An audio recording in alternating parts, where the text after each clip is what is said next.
Good morning, everyone, and welcome to another episode of Tea and Coffee with Paula and give it a yell. Jay! He's currently off screen. Our locals viewers, you'll be on shortly. We just realized and we had some technical issues, so it'll be coming soon. But otherwise, good morning, everyone. Happy Hump Day. Today is Wednesday, the 20th. Oh, and you just come from my camera. Sorry. Jay had a tech issue. There was a lot going on this morning. But we should now be good for locals. There it is. Yay. We'll make sure we're good. So locals people don't know what's going on. Yeah. But they're about to get the show. Yeah. So good morning, everybody. Yeah, good morning. Perfection has yet to be reached. There we go. We got our green arrow. Hi, locals. It was Paula's fault. Not. It was my fault. You're like, dude. It was my fault. Good morning, everybody. I am Jay, and this is Paula. And this is an interesting morning already for us. So, yeah, I'm glad that you're here. Yeah. So I got to fix your camera. There you go, do that. Pretty lady. Hey. All right. So to those who notice, I had to remove my post about my announcement and then repost it because there's some obscure rules about using logos, whether it's a photograph. I don't know if it's a problem or not, but in abundance of caution, I changed my photo to just me. Mm-hmm. Post for what? Post for what? Papers have been filed, stamped. The returning officer has gotten everything. Green light, check mark. Everything's a go. Yada. I'm now running as a counselor in Division 6, Brazo County. Whoop, whoop. You can do it Whoop. And I'm excited about that because this is something I want to do. I want to give back to the community and have a strong, bold voice. So this isn't campaigning we're doing right now. We're actually just announcing the announcement. So I'm looking forward to actually getting into that. We'll get into that when we get back after the wedding. Yep. We got to get a bank account all set up and make sure that in the very beginning, I's are dotted and T's are crossed because even in old county elections and council, there's things to there's a lot of drama already. Within 24 hours. Within 24 hours, I've received a phone call. I've received lots of support. Other people have reached out from... people have reached out through me for you. So, and for everyone who has, thank you very much. And I'm passing your messages on to Jason. Yeah, it's interesting. Well, I guess you kind of expect it because we're recognized in the community. We've been doing lots of community work over the years over here before even the show. We're involved in our church. Some food bank staff, getting out there, helping where we can. And so people notice quickly after just one post that it's official. And I'm looking forward to meeting more neighbors and especially the people along 474. Yeah, no. I'm excited for you as well. And we made the comment before the show started, it's election season again. Because we're going through it again. Yeah, no spending yet. I'm not sure what we're going to do with the, and we can self-fund for, I think, most of it. And we'll see where we go with this, but it's going to be a fun time for sure. Yep. No, looking forward to it. And again, it's just getting out into the community. We already got out into the larger community of Parkland when we were doing the federal stuff.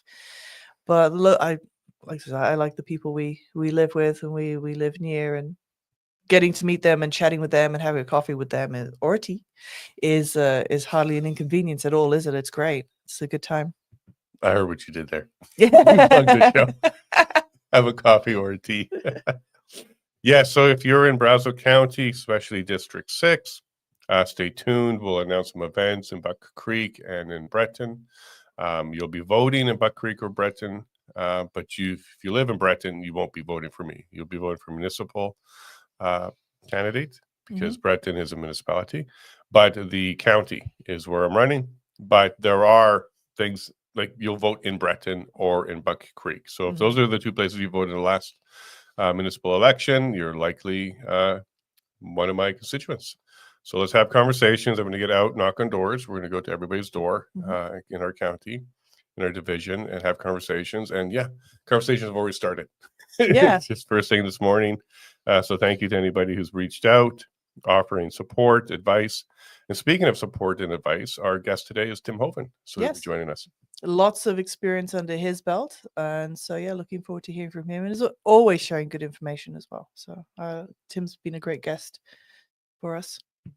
And this show's picking up again. So we're on episode 10. We're already now pre-booking guests, which is something we didn't think we'd be doing. We thought we would just be having conversations, you and I, a little bit of tea and 10 coffee. 10 cups of tea, my friend. My goodness. Yeah, there we go. The big 10-0. We're now double digits. Good job. But today's Tim Hoven. Tomorrow is going to be David Parker. So Tim Hoven will talk to us about running, what to expect, what you need to do, how do you reach out, and why he ran, and that kind of stuff. And then tomorrow, David Parker will be talking about why this is how you help Alberta. You get involved, you take over the municipalities, you take over the counties, you take over Alberta, hint, hint. And this is something he's been talking about a lot. He kind of inspired me as well. Both Tim and David both inspired me to go ahead and make this move, in addition to our own ambitions. So David will be on tomorrow. That'll be Thursday. Yeah, today's Wednesday. And then Tuesday, I did a post about Castle Doctrine, because there's an unfortunate gentleman in Ontario, Lindsay, Ontario. And if you haven't seen this, go check it out. It's on my X and my Facebook. I believe it's on my Facebook. Not sure. We'll check after the show. But it's definitely on my X, because where news comes out, you'll see it there. Lindsay, Ontario, a man has been charged with assault of his home invader, his home intruder. Somebody broke into his house 3 a.m., has a warrant out for his arrest. He has a history of this kind of stuff. And the guy took care of some business, apparently, allegedly. This is what the police are saying. We don't know. But he's been charged with assault. Just leave your keys at the front door, people. Let them just take whatever they want, and tell them to have a nice day. Make them a cup of tea, maybe. But yeah, it's ridiculous. Absolutely ridiculous. Good luck with that with rural living. And Paula's not being facetious there. This is the advice from the Toronto Police Services. It was quite literally, leave your car key fob at the door, door unlocked, because that's all they want is your key. What's the next step? Your daughters? Yeah, no, and that was the facetious comment I made when you and I were talking yesterday. Is what you're just gonna? It's too rude for me, but it's basically leave them your daughter. It's ridiculous, absolutely ridiculous. The type of mentality and just acceptability that we're meant to have. No, sorry, but no. 100%. So Castle Doctrine is now going to be a hot topic. That's what I put out there. We need Castle Doctrine in Canada now. Corey Morgan from Western Standard made a post about the new Alberta. We'll definitely have Castle Doctrine. He hopes it will. I already know that's part of the Bill of Rights is to be able to protect your property, life, and liberty. So that's going to be built in. The right to bear arms, everything that maintains life, liberty, and your property. The same thing we've seen south of the border for so long is what some of the drafts I've seen, especially out of the Black Hats from the UCP party, when it comes to the Bill of Rights of Alberta and what we should have and what we likely would have if we separate. So here's just another reason number 125 of why Alberta should separate from Canada is the Criminal Code of Canada doesn't allow Castle Doctrine at this stage. As this gentleman is finding out in Lindsay, Ontario, he's been charged with assault for an intruder. I'm not sure what happened. Intruder. For an intruder. Why do we change the definition of that word so it's more acceptable, so that way we don't need it? Like, it's this one's I got my butt on this one. I don't like it. Well, maybe he's just a guest with a delayed invite. Goodness.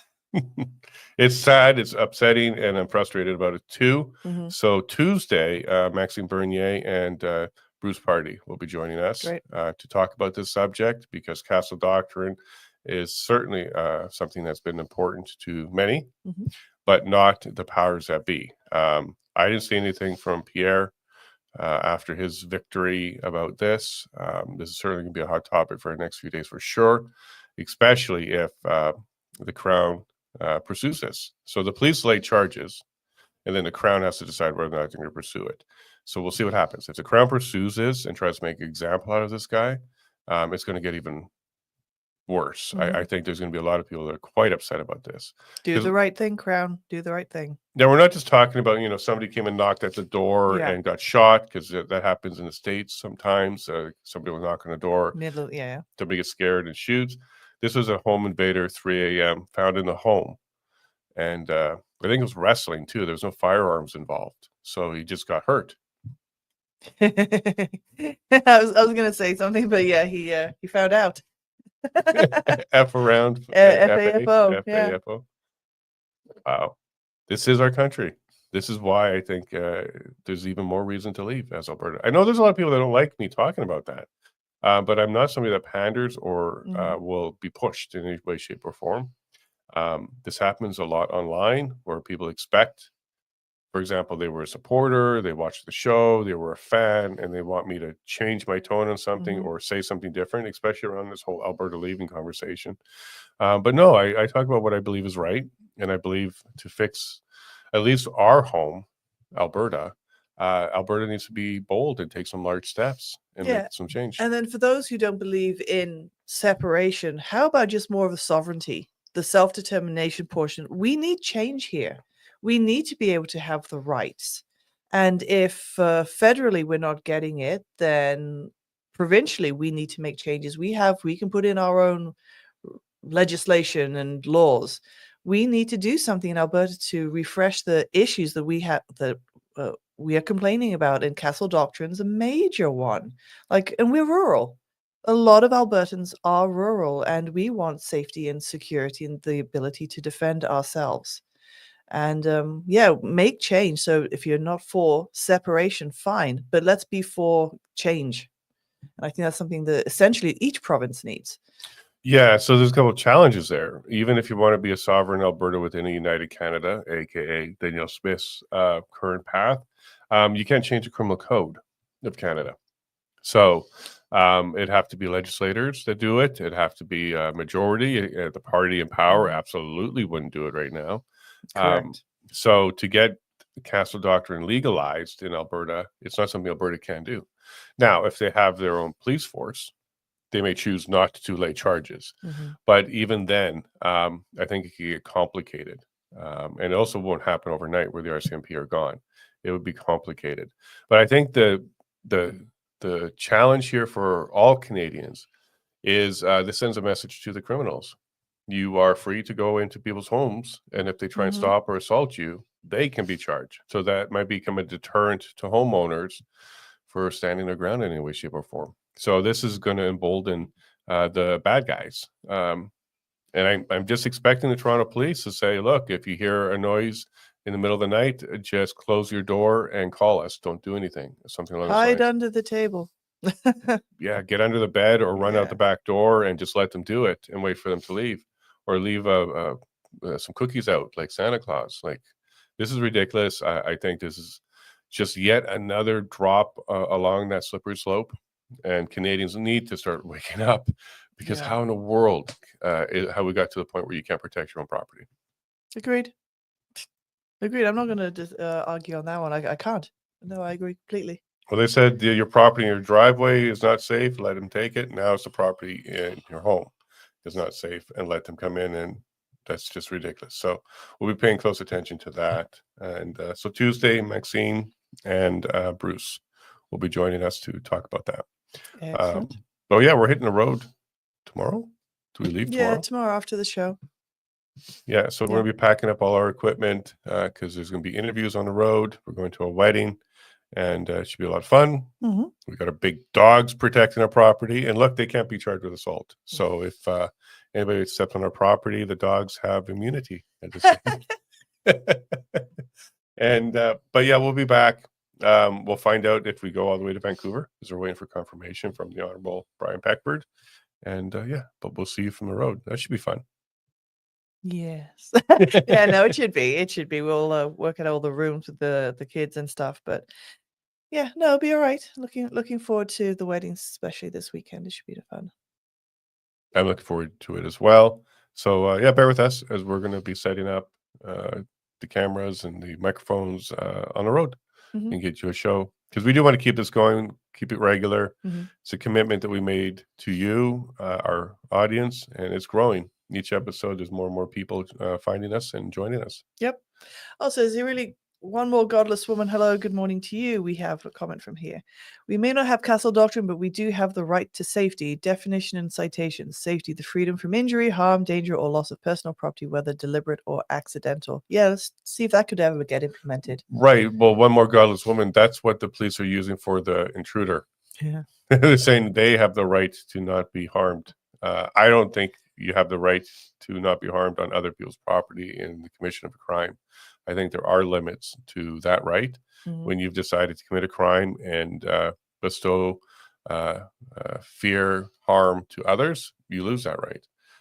That's a pretty global understanding. That doesn't seem to be a very misunderstood concept around the globe, just in Canada. Maybe in the UK, maybe in Australia, but these Western countries where they don't really protect you, it doesn't seem to be holding up well. But maybe this is one of the things that will kind of shake the tree a bit, where people will not put up with this. And a couple comments on X were, well, they shouldn't be able to talk. But I say there is a limit too when it comes to protecting yourself.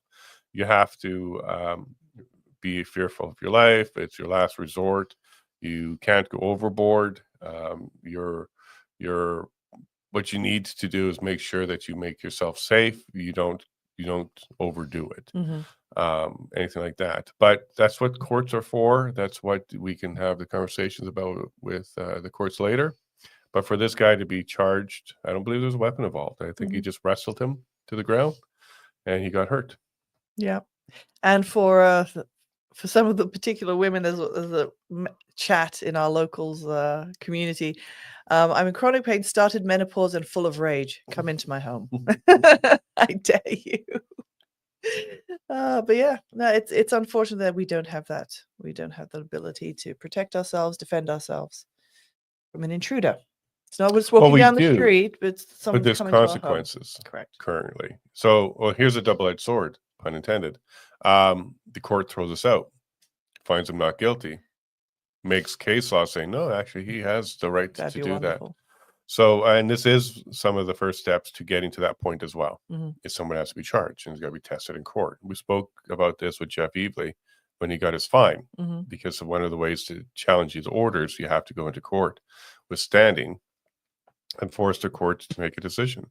So this is a shock to a lot of us, because this was Texas. It wouldn't even make headline. Like, you'd be like, okay, whatever. Actually, I think the headline in Texas is he survived. Like, that would be the headline there. But maybe this is the first step to correcting the ship. We'll see where this goes. Next step is the Crown has to prosecute, and we'll see if that happens. Because just because the police lay charges doesn't mean it's going to be pursued. If it is pursued, then it's going to go through court, and I'm sure people will come around and help support a defense on this one. Right. And we have heard situations like this coming from the US, and so now it's come from Canada. And I think we may be hearing more of it because of the state of crime, the levels of crime within the country. It's only rising. It's only getting higher as well in some of these inner cities. So hopefully, yes, precedence is going to be set positively with regards to giving us the rights to protect ourselves.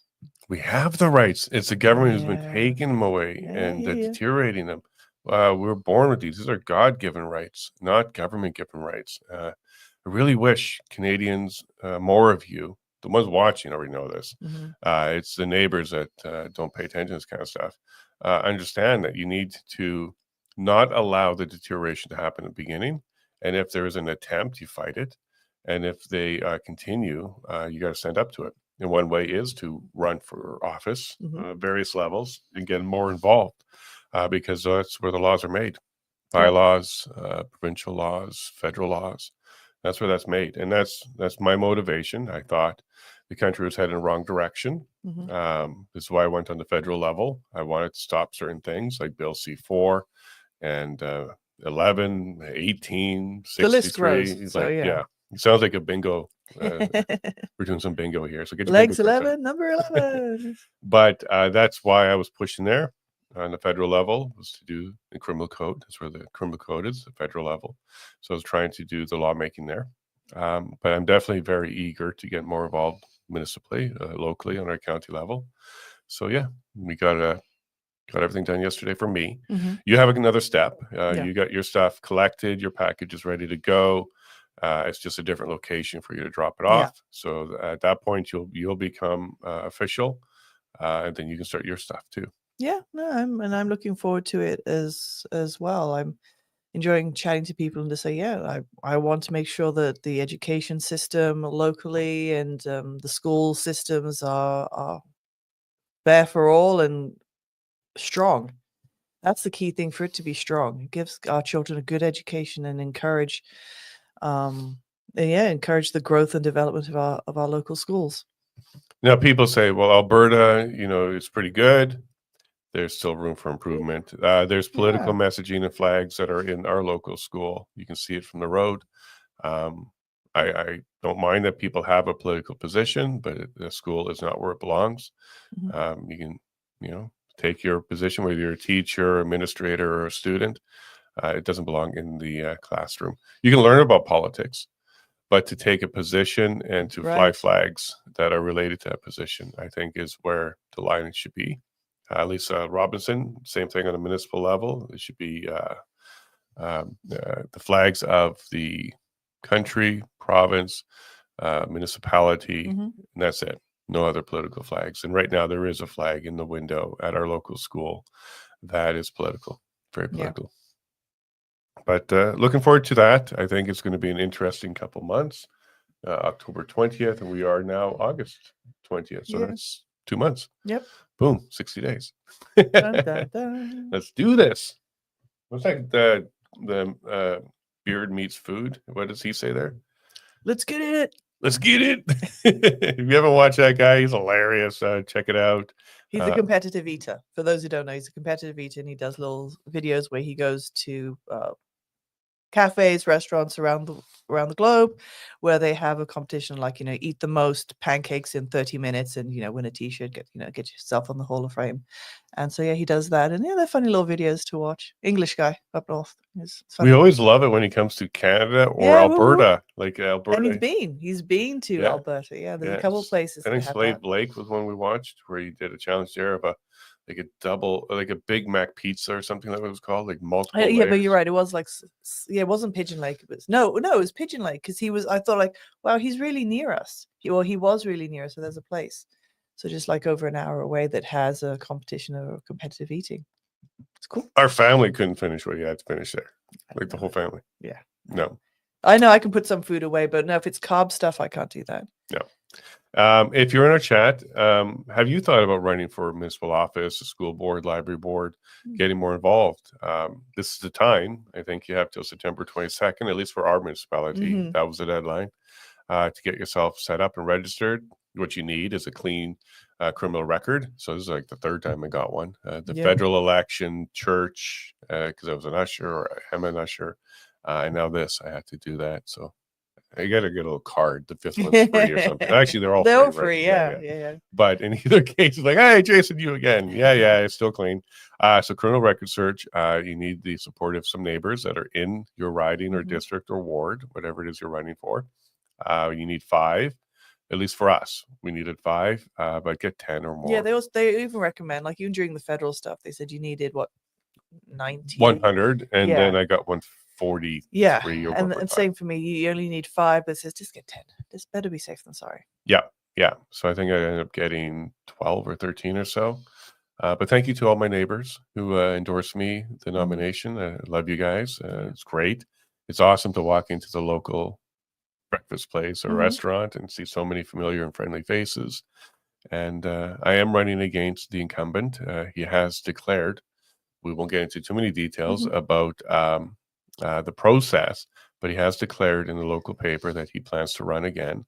And he goes to church with us. We know him well. Nice man.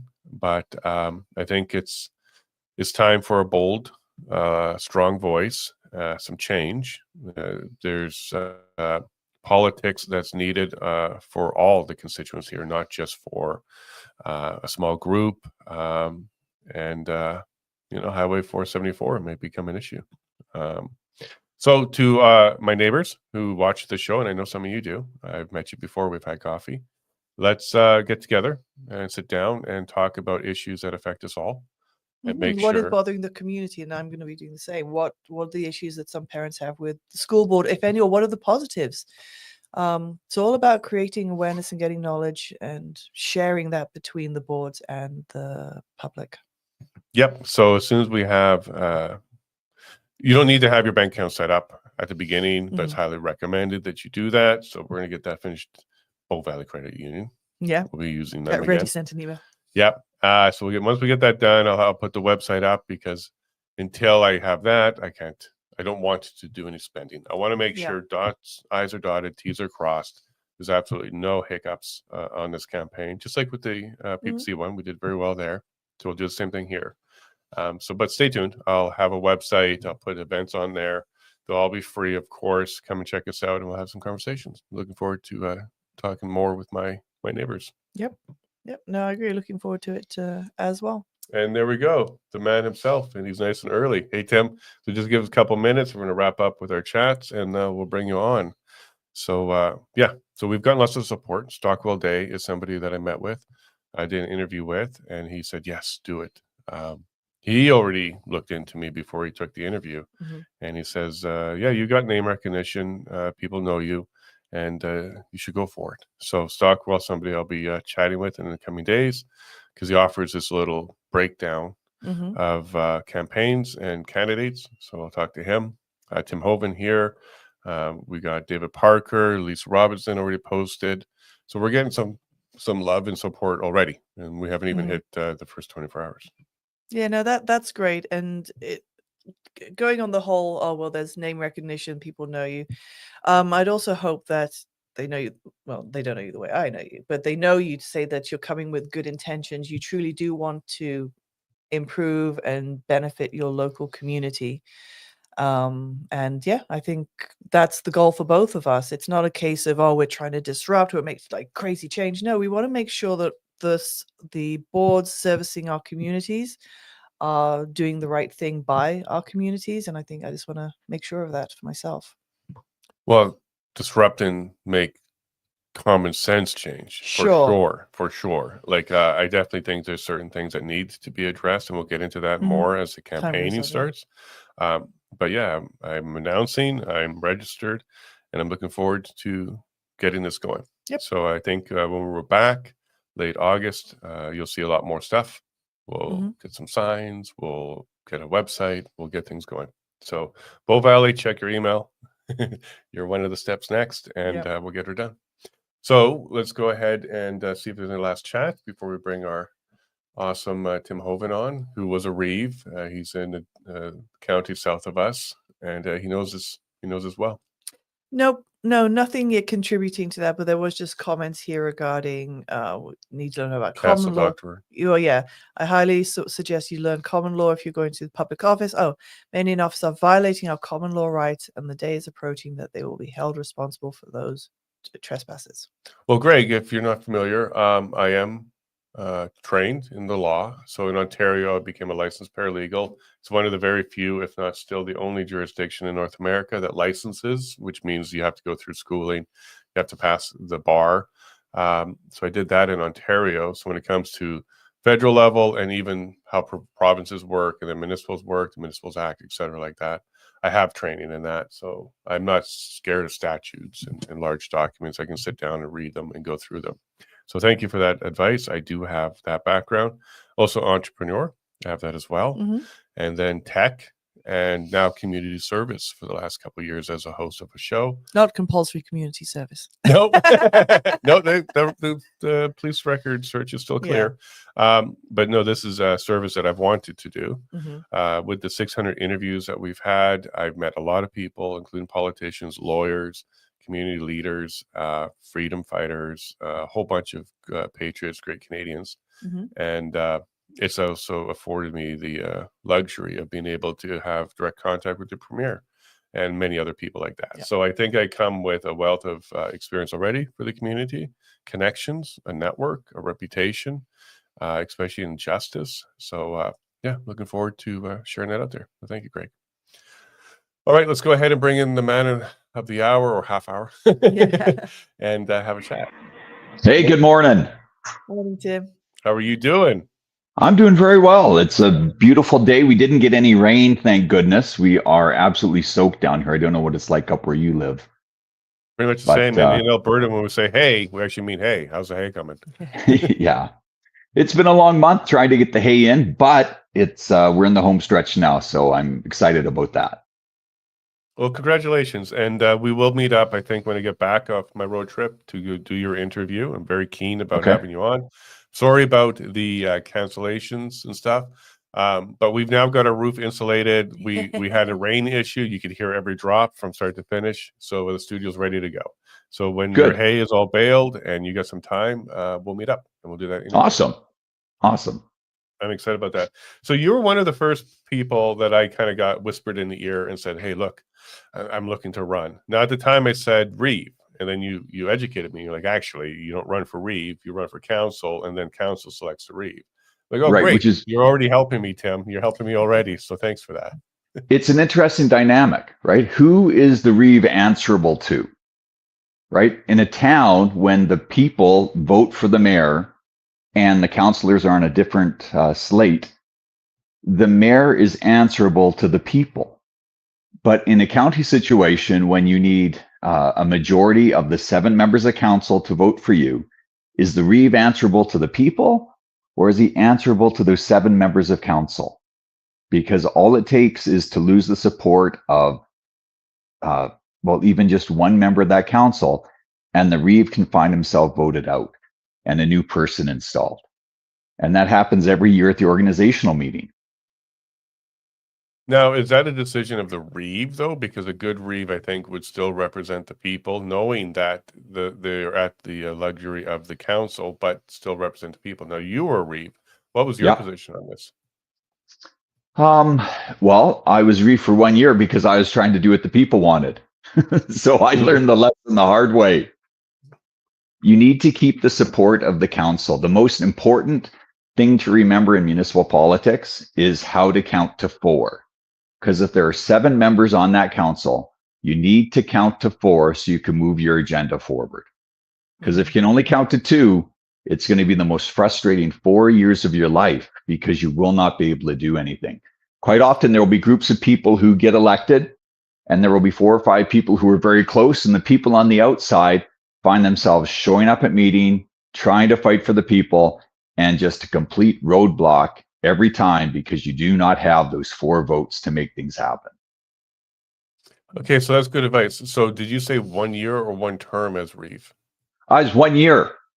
I was 1 year, and then I was gracefully voted out because I did not have the support of the council. The biggest issue in our constituency, our municipality, was internet. And there were people who wanted to build I was going to say multi-million, but it's multi-tens of $1,000,000 internet project. And Starlink was coming on and I was opposed to it. I did not think that it was good value for our money.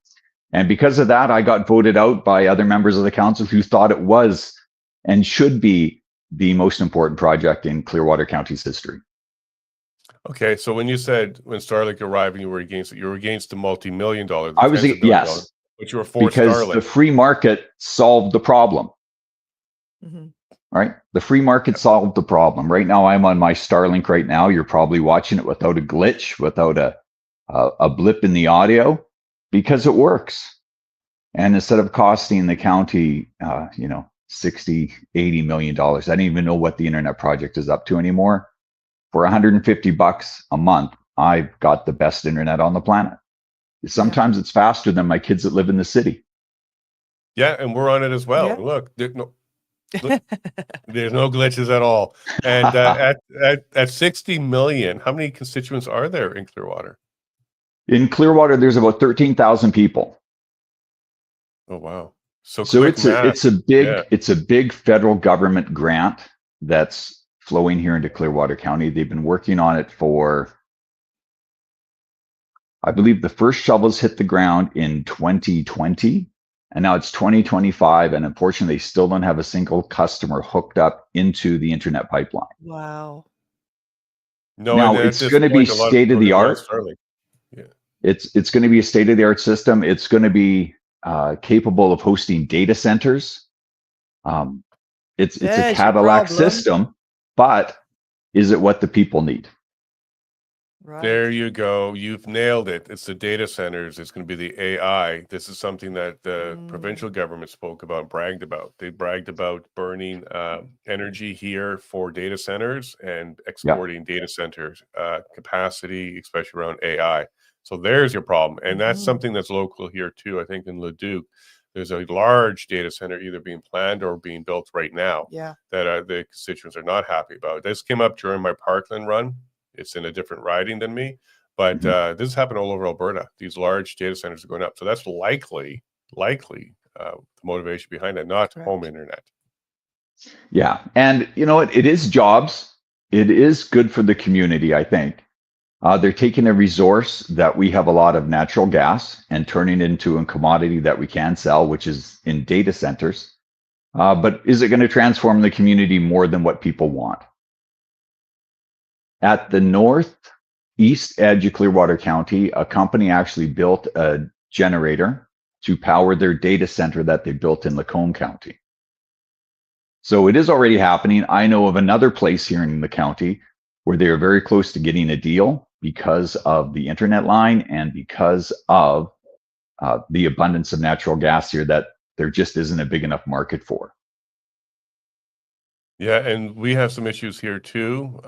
Already, the people I was speaking to who were supporting me gave me a list of stuff. It really comes down to roads, the quality of it, dust control, and noise. We have, lots of oil out here, and there's a lot of transportation with oil over the speed limit, doing some problems.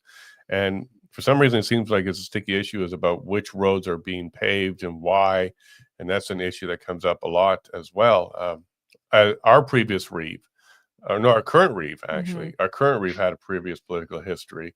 We don't need to get too much into it, but it is public information that there was a bit of a scandal around paving roads.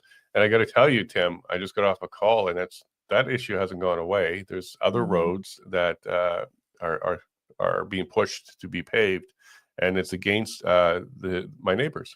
They don't want it. You got to expropriate some land. You got to spend tens of millions of dollars or so to get it done. So this is an issue still even today out here in Brazeau County. Yes, it's funny the difference between federal, provincial, and municipal politics, because at the provincial and the federal level, it's team blue versus team orange or team blue versus team red. And people pick their team, and that's who they're going to vote for come hell or high water. But in municipal politics, because it's that political level that's closest to the people, that has the most effect over the daily lives of people, I don't want to say it's more personable, or more personal, sorry, but it's a lot closer to everyone's heart. And people get just as passionate, but it's a different way. When you have to deal with the decision of tearing up your road and putting in a new highway that's going to increase the traffic counts up to over 500 cars a day, people get passionate about that. And because it's your neighbors, because it is communities having that argument, everyone within a mile is arguing about it, it gets really more intense than a political battle that's taking place in Ottawa. Yeah, absolutely. And you live in the community. You see these people at church. They know who you are. There's about 650 homes or residents in this division. And yes, it's very personal because these are your neighbors, like literally your neighbors. Like when I ran federally, it was Parkland. A lot of my neighbors supported me, but it was a large area for Parkland. Yeah. Spruce Grove, Stony Plain, Drayton Valley. These are all places that I knew well, but the people I had to meet, I had to go out and meet, door knock. Here, just go to the coffee shop and a good chunk of them are there. Go to the church, a good chunk of them are there. Just go to a meeting like we had in Breton on Friday, a good chunk of them are there. So yeah, it is very personal. And it isn't red versus blue or like you said, blue versus orange. Here it's blacktop versus gravel top. Like, this is one of the issues that they have out here. So I'm looking forward to getting more familiar with my neighbors and their issues. And we have ours as well. So we bring forward that snow removal is something. Like when you're rural, sometimes that snow is an issue. Get it removed. Certain roads are done before others. Sometimes there's a counselor on that road, we noticed. But in either case, we're going to have a lot more conversations. Now, what got you to run? So what I want to kind of talk about is kind of encourage other people to go ahead, because there's still time. They have till here, it's September 22nd to get yourself registered. But what got you to run, and what would you do, or how would you encourage others to consider stepping forward and getting involved? Well, the reason I ran is actually a neighbor approached me and asked, would you be interested in running? There were quite a few issues at the county at the time. Some were real, and some were rumors that were floating around the internet and different groups on the internet. And I thought, yeah, I think it is time for me to help the community.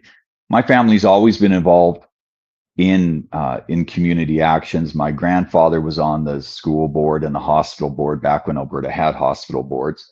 My parents were very involved with the church, and then Lori and I were involved with children's ministry for many, many years. And I thought, yeah, I think it's time I stretch my wings and do something that makes me feel very uncomfortable.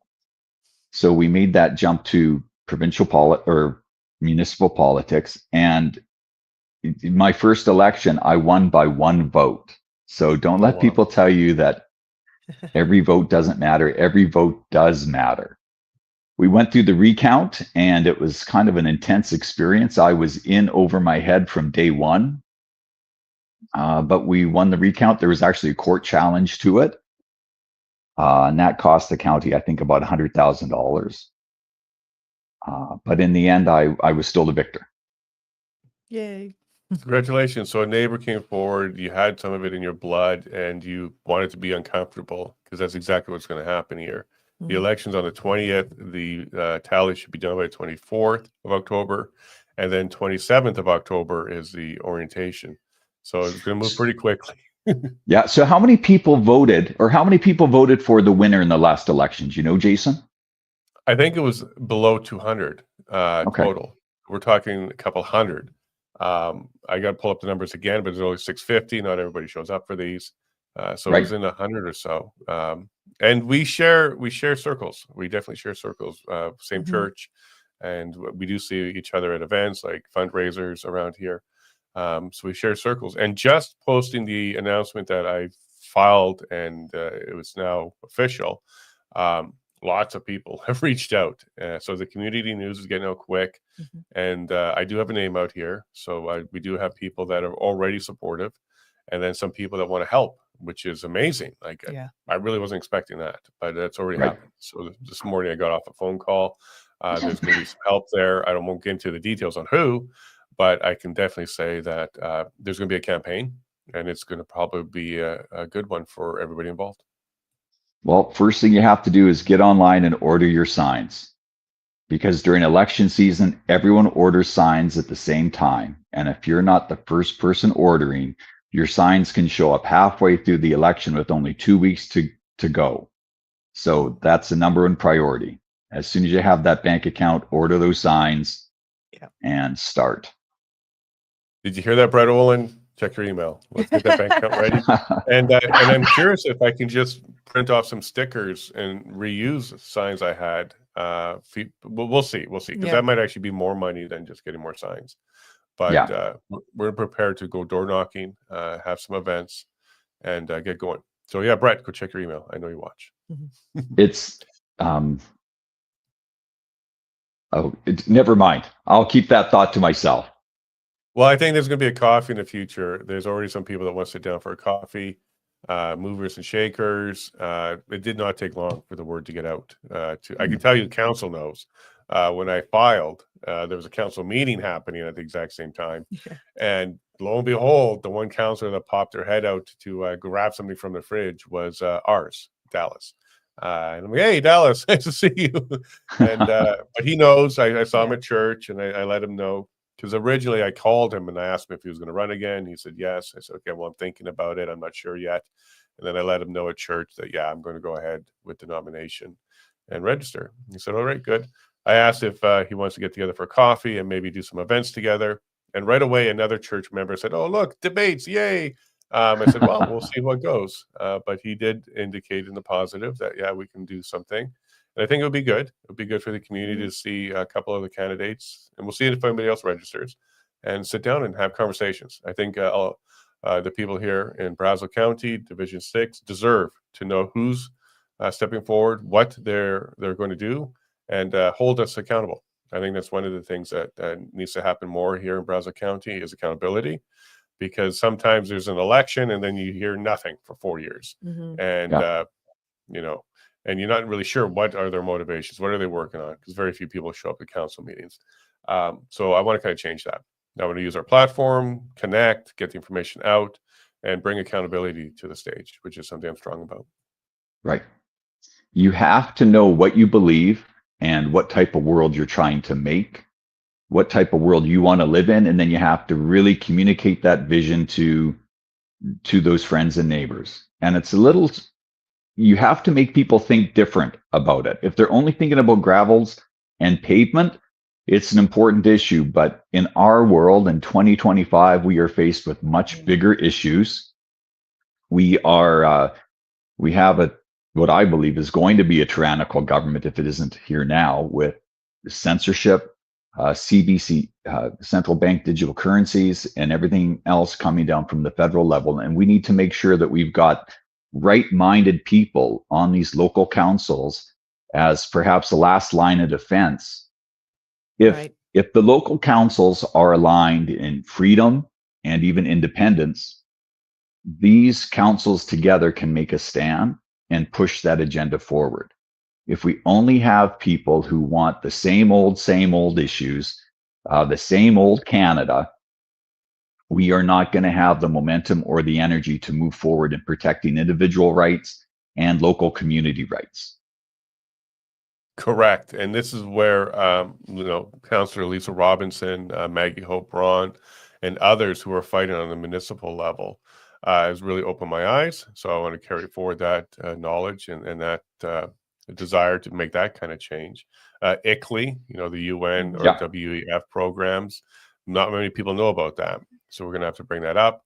And oil and the business of oil is very important here. One of the people that signed my endorsement, her children and grandchildren are in the field and they're struggling right now. She wants to stay in Canada, which is, she was clear about that, but she wants to see Ottawa take their hands off of our prosperity here.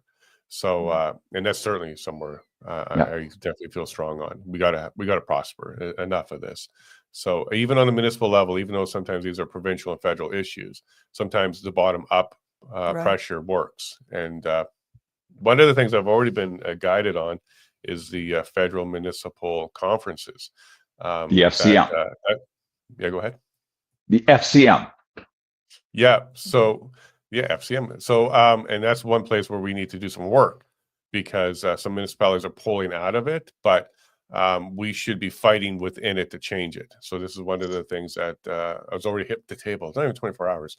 and this is what people are bringing to me, that needs to be fixed, because that's where the WEF and UN with UNDRIP and ICLEI and other programs have been manipulating the municipalities to kind of fall in line on that. So these are some places where change needs to happen. And I think sovereignty, independence, our future and prosperity, these are all very important topics for my neighbors.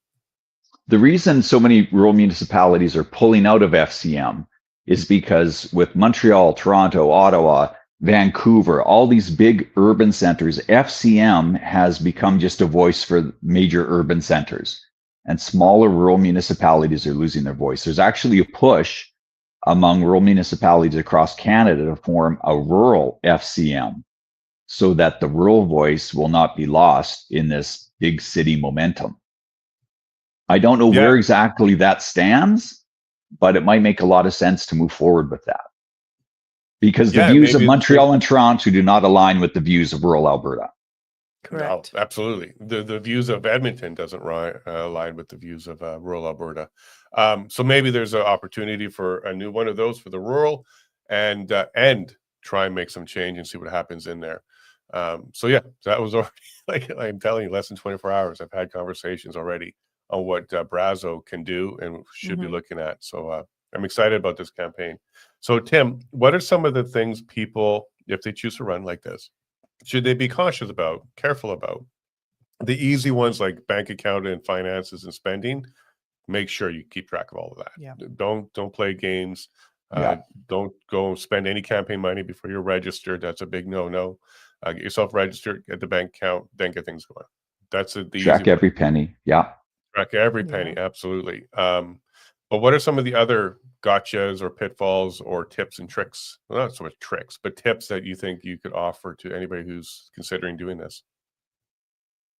You will have to represent the views of everyone in your area. So there might be people you disagree with that have a problem and they will come to you for help. And I believe it's your moral obligation to help these people, even if you disagree with them, because you are their representative. Sometimes people run for municipal council, excuse me, and they have very strong views on many topics. And what happens is if you have one strong view that alienates 10 people, 10 voters, and then a different strong view that alienates the next 10, and another one that alienates the next 10, all of a sudden you've alienated everyone in your municipality with your strong views. So when I started this conversation by saying the most important thing is to remember to count to 4, you have to work with people you disagree with. You will have to compromise because if you aren't able to compromise, you're going to be on the outside looking at all the decisions being made. And it's rather contradictory because you think, well, you win, you have to push forward with what you believe. Well, you have to know what you believe, but you have to know how far you can push what you believe and what do you have to tap the brake on so you can work with other people so that everyone is winning in the community. It is the most complicated thing. Actually, I'm going to say it's the second most complicated thing I've ever done other than provincial politics.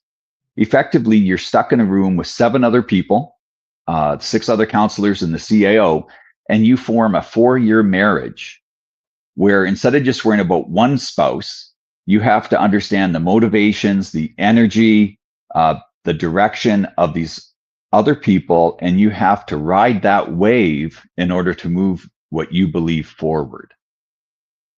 Good politicians aren't just good public speakers, they're good people. They understand other people, they can relate to other people, they can form alliances with other people, but they also know when to say no to certain things.